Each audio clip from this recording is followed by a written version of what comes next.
معذرت چاہتا ہوں، ایک آدھا منٹ اوپر ہو جائے گا. یاد رکھیے یہ آپ سب سے سوال ہے، یہ آپ سب سے سوال ہے. میں اپنے گریبان میں، آپ اپنے گریبانوں میں جھانکیے. میں کہا کرتا ہوں، ایک مثال دیا کرتا ہوں، اگر کوئی آپ کا نان مسلم غیر مسلم دوست بنے اور کہے میں اسلام سے دلچسپی پیدا ہو گئی ہے میرے دل میں اور میں اسلام کو پڑھنا چاہتا ہوں، مجھے کوئی کتاب دو اسلام کو سمجھنے کے لیے، لیکن کتاب ایسی ہو کہ جس کو ہر فرقہ مانتا ہو، کیونکہ مجھے پتا چلا ہے کہ تم لوگ مسلمان فرقوں میں بٹے ہو. کتاب ایسی دو کہ جس کو ہر فرقہ مانتا ہو. آپ کون سی کتاب دیں گے؟ جی قرآن دیں گے نا، اور کوئی کتاب نہیں ہے. اب توجہ سے سنیے یہ دوسرا سوال. اگر وہ آپ سے پلٹ کر یہ سوال کرے کہ اسلام کو سمجھنے کے لیے جو کتاب تم نے مجھے دی ہے، تم نے بھی اسی کتاب کو پڑھ کر اسلام کو سمجھا ہے یا نہیں، آپ کیا جواب دیں گے؟ بڑے کم ایسے مرد پیدا ہوں گے جو کہے میں نے اپنا دین قرآن پڑھ کے سیکھا.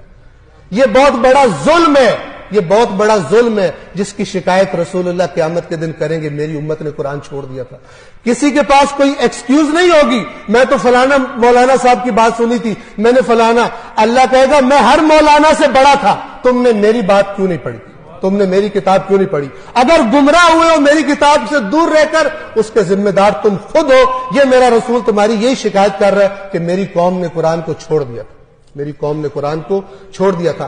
اگر یہ قوم قرآن پڑھنا شروع نہیں کرتی تو پھر اس قسم کے مسخرے اور بندر آ کر اس ممبر پر ناچیں گے، جس طرح رسول اللہ نے بتایا تھا کہ میرے ممبر پر بندر چڑھیں گے، اور یہ پیسے لے لے کر گمراہی اور شرک اور کفر اور 2 نمبر جنت کے ٹکٹ بیچیں گے، اور لوگ سمجھیں گے ہم جو کرپشن بھی کرتے رہے، خدا کی نافرمانیاں بھی کرتے رہے، ہماری جنت پکی ہے. یہ وہی بات ہے جو یہودیوں کا عقیدہ تھا قرآن نے بتایا ہوا. کرپٹ تھے، سمجھتے تھے ہم جنت میں جائیں گے. غیر ذمہ دار ہو گئے، رسول اللہ کے منکر ہو گئے، سمجھتے تھے ہم جنت میں جائیں گے. خدا را قرآن مجید کو پڑھیے. بسم اللہ الرحمن الرحیم.